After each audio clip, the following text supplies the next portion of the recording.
የኔ ጣፋጭ አቤት። የኔ ውድ እንዴት ነሽ? ደህና ነኝ። ውሎ እንዴት ነበረ? አሪፍ ነው። ቆንጆ ነው። በጣም አሪፍ። ስራ እንዴት ነበረ? ቆንጆ ነው። ስትሰሪ ነው የዋልሽው ዛሬ? አዎ። ነውስ ቤት ዝም ብለሽ ያረፍ ብለሽ ነው የዋልሽው? የቤት ብውልም የቤት ስራ አለ አይደለ? እርግጥ ነው የኔ ቆንጆ። ነይ እስኪ የኔ ጎኔ ቁጭ በይና እስኪ አንዳንድ ሀሳቦችን ላውራሽ፣ አንዳንድ ወሬዎችን። በጣም ናፍቀሽኛል። ጊዜ እኮ እየሰጠሽኝ አይደለም እንደ በፊቱ።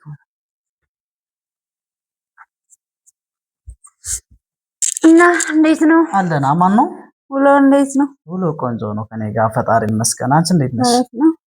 አሪፍ ነው። በጣም አምሮብሻል ዛሬ ደግሞ። ምን ተገኝቶ ነው? ይደብራል። የኔ ጣፋጭ ፈገግታሽ እኮ ይለያል። እንዴት ነሽ ዛሬ? ደህና ነኝ የኔ ልዩ።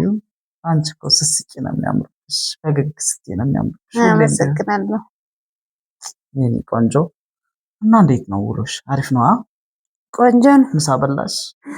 በልቻለሁ። እንኳን በላሽ። ቡና ስጠጣሽ? በልቻለሁ። አንተስ? እኔ በልቻለሁ። የሚበላ ነገር በልቻለሁኝ። ውጭ ላይ በልቻለሁኝ። ያው ጓደኞቼ ጋር ነበርና እዛ በልቼ ነው የመጣሁት። እና እንዴት ነሽ? ደህና ነሽ? አለ። ዋው። እኔ እና አንቺ ከተገናኘን እኮ የተወሰኑት ወራቶች አስቆጠርን። ለነበረን ቆይታዎች እኮ በጣም ደስ እያለኝ ነው የቆየሁት። የሚገርምሽ የሆነ ደስ የሚል ስሜት ህልም እየመሰለኝ ሁላ ነበረ። እንደው እኔ አላምን የሚል ስሜት ይሰማኛል አንዳንዴ በውስጥሽ። ነው አይደለም እንደዛ ይሰማኝ ነበረ። ለምንድን ነው ግን እንደዛ የሚሰማ አንዳንዴ? ተሰምቶሽ አያውቅም አንቺ? እንጃ ብዙም ራሴ ላይ አላስተውለውም። እንዴት? ደስተኛ ነሽ በእኔና በአንቺ ህይወት? በጣም ከመቶ ስንት ነው? ከአስሩ ነገር መቶ በለው። መቶ ነው? አዎ። ደስ ይላል። ያው እኔ ግን ከመቶ ባይሆንም ያው 90 እዛ ይሆናል። እንዴት? አዎ 10 ደግሞ የምታውቂው አለ የለ የሆነ ራስሽን የምታይበት የሆነ እንትኖች የምታስገባቸው የሆነ ነጥቦች ምናምን የምታስገባቸው ናቸው 10ዎች። 100 ከሆነ ትንሽ ይከብዳል፣ ይፈነዳል ወይም አለፊታ ይሆናል ነው። አስደነገጥከኝ እኮ ምን ልትል ነው?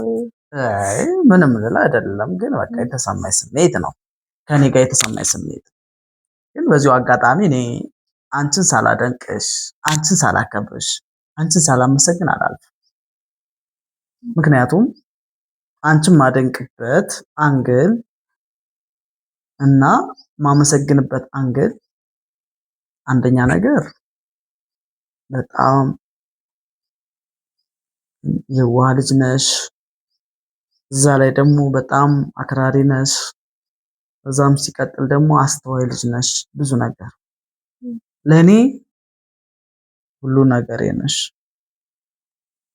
ብዙ ነገር አድርገሽልኛል።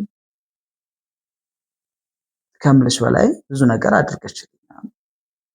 ማንም በተወኝና ማንም ባንቋሸሸኝ ሰዓት አግኝተሽኛል። ሰው በመሆኔ ብቻ አክብረሽ ከኔ ጋር በመሆንሽ ህይወትሽን በመምራትሽ በጣም ደስተኛ ሆኛለሁ። በእርግጥ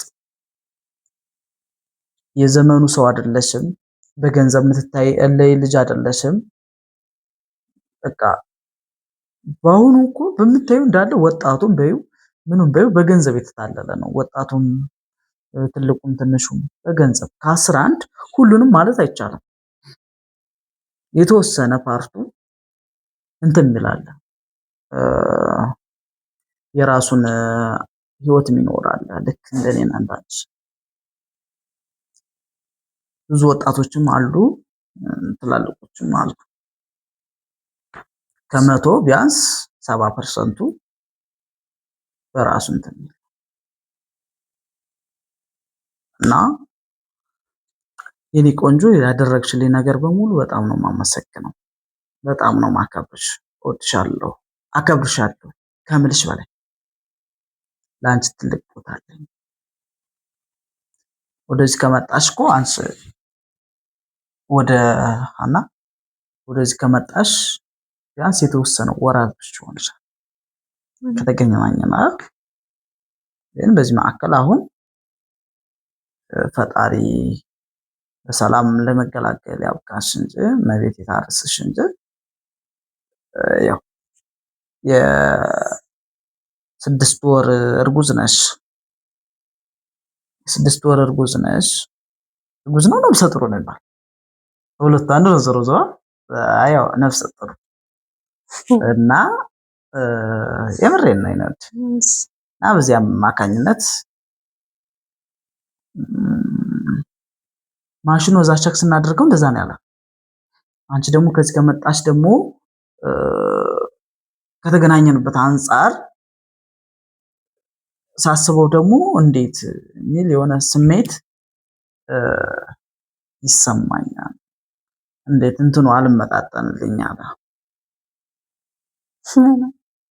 ያው ወራቶችና እኔና አንቺ የተገናኘንበትና እንትኑ ነፍሰ ጡር ወንሽው ወሩ ምንም ሊመጣጠንልኝ አልቻለም። ማለት ያው ማለትማ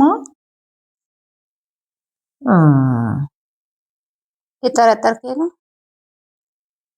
ኖ እኔ ውድ እንደዛ ማለት ሳይሆን እኔ ወድሻለሁ፣ አከብርሻለሁ ግን ሊመጣጠን አልቻለልኝም። እሱን በተረፈ ደግሞ ሊመጣጠን አልቻለም ማለት ምን ማለት ነው? ይሄ ማለት ጥርጣሬ አለኝ እያልክ ነው? ኖ የኔ ውድ እንድትቆጭ እኮ አይደለም። እኔ ትክክለኛውን ነገር እንድነግረኝ ትክክለኛውን ነገር ማወቅ ያለብን ነገር እንድናውቅ መሆን አለብኝ። እኔ ማወቅ አለብኝ። ምንድነው ትክክለኛ ነገር ማወቅ የምፈልገው? ኖ የኔ ፍቅር እንደዛ አይደለም። እኔ አንቺ እንድትረበሽ ወይ ኢሞሽን እንድትወኝ ምናምን አይደለም። እሱን ያለውን ነገር መነጋገር ባለብን ነገር እንነጋገራለን። ምንድነው የምንነጋገረው? ያው በተረጋጋ ይሄ ማለት የጠረጠርከኝ ነው ማለት ነው። ስለዚህ አሁን እኔና አንቺ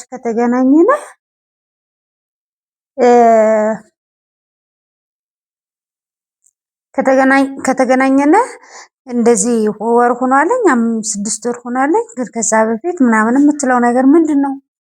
በቃ ተረጋጊ።